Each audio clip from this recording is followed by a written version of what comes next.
Shalom, y'all. It's Sister Saf. I'm back today with another video, and today we're going to be talking about personal hygiene, Hygiene 101. We're going to be talking about how to get clean, sis. That's what we're going to get into today. So we're going to jump into it. We're going to talk about some basic tips and tricks, things that I've learned along the way, and different things that I have done that has helped me with my own personal hygiene. So without further ado, we're going to get right into the video. So the first thing that I want to talk about is showering, bathing, how often to shower, when to shower, all of these things. So, but the first thing that I have is how often to shower. So you should shower at least once a day. You know, on a regular week-to-week basis, once a day is fine. That's fine for most people, but some people do need to shower more. So you may need to shower a couple times a day, maybe once in the morning and once at night after you come back from school or work. So that's pretty much what you want to do. You want to make sure that you shower at least once a day, make sure you're feeling fresh, feeling clean. And so too much showering, we want to talk about showering too often. There is such a thing as showering too much. And the things that can come with showering too much is itching skin. So you might find that maybe you're really itchy. Another thing is dry and flaking skin. So you might have like dry patches. You might always be like, you know, how you get, as black and brown people, we tend to get ashy, as we like to call it, but that can be a result of showering too much. If you shower too often, you kind of strip the natural oils from your body. Your body produces natural oils as it is. So when you take a shower too often, or you might, sometimes even if you don't shower enough, that might result in dry and flaking skin, and you might have a lot of patching. And another thing that can result in showering too much is also skin flare-ups. So you might, like I said, like dry, itching skin, you might break out more. If you have skin conditions such as like eczema or psoriasis or something like that, that can aggravate that if you shower too often. And also, again, we're gonna talk about this later, but depending on what you shower with, what you use to shower, that can also contribute to that. About the other flip side of not showering enough, we know the obvious body odor, you know, making sure that you're clean and you feel good and you smell good. So that's one thing, not showering enough, body odor. Acne. Acne is one. You might, some people do suffer from body acne and also facial acne, but not showering enough can cause oil and dirt to build up on your skin. And then after a while, you'll start to get bumps and blackheads, whiteheads, you'll have clogged pores. All of these things result in not showering enough. And then, you know, you'll result in different things that are not healthy. And other things are infections. Infections can come with not showering too much and not taking care of general personal hygiene. So that's another thing. So different things that could happen with your skin, and then increased discoloration or hyperpigmentation. That's another thing that comes with not showering enough.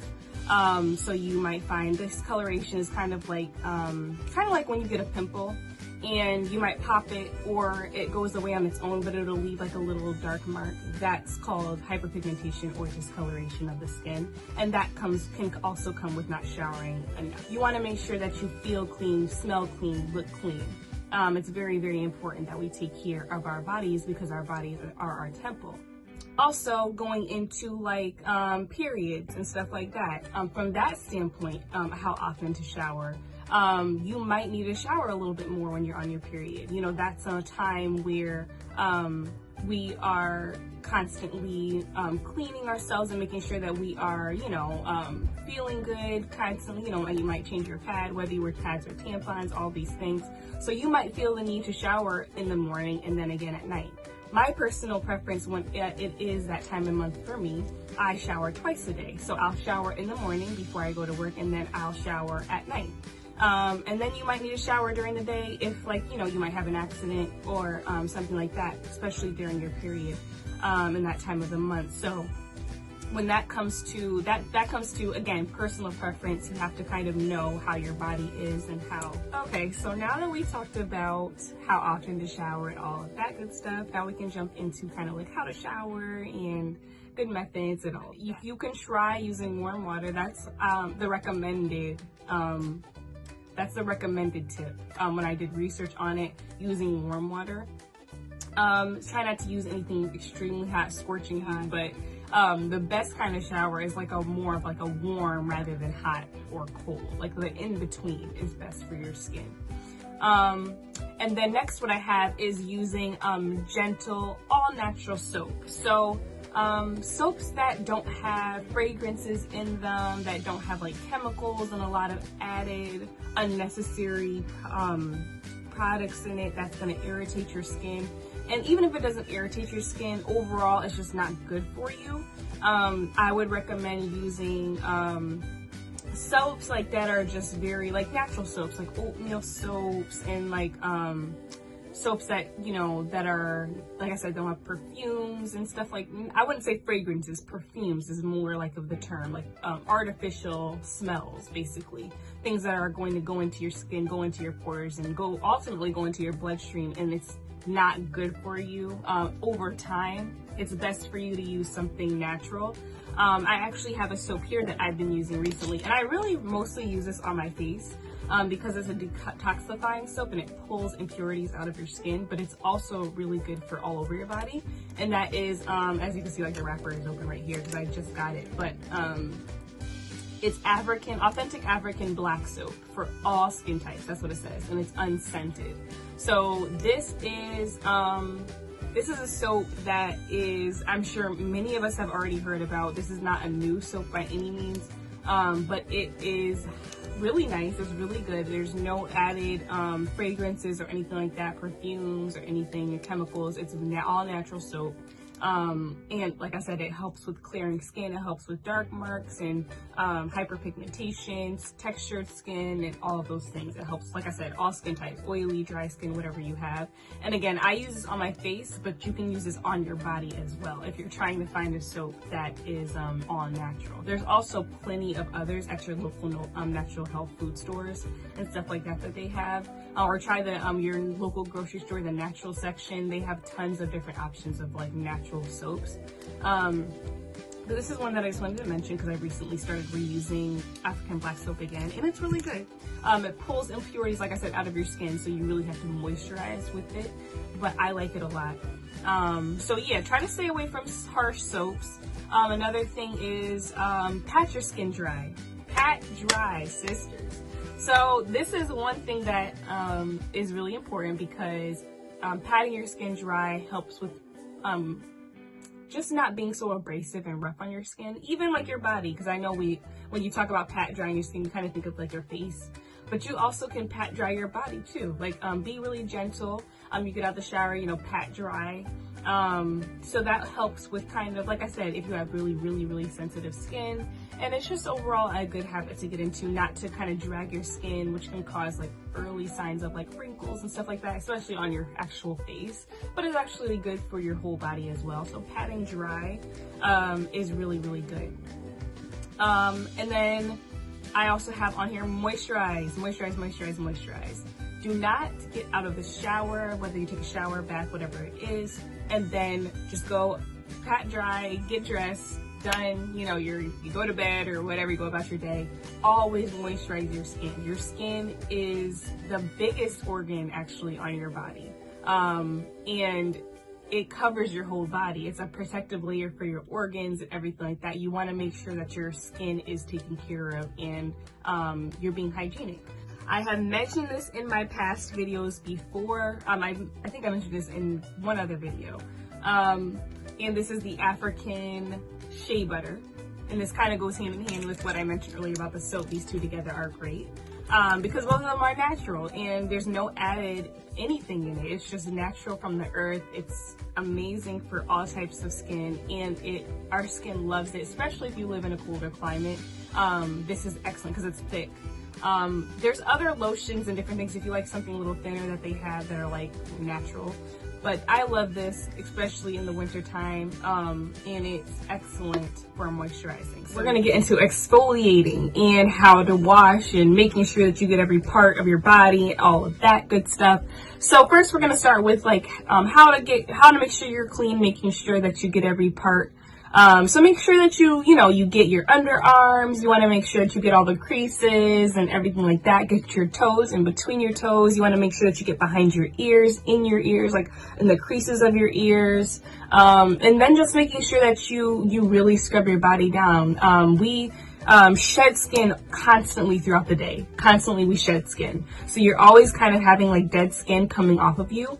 And that's why it's so important to make sure that you get really clean and you make sure that you take your time and really make sure that you get every inch of your body.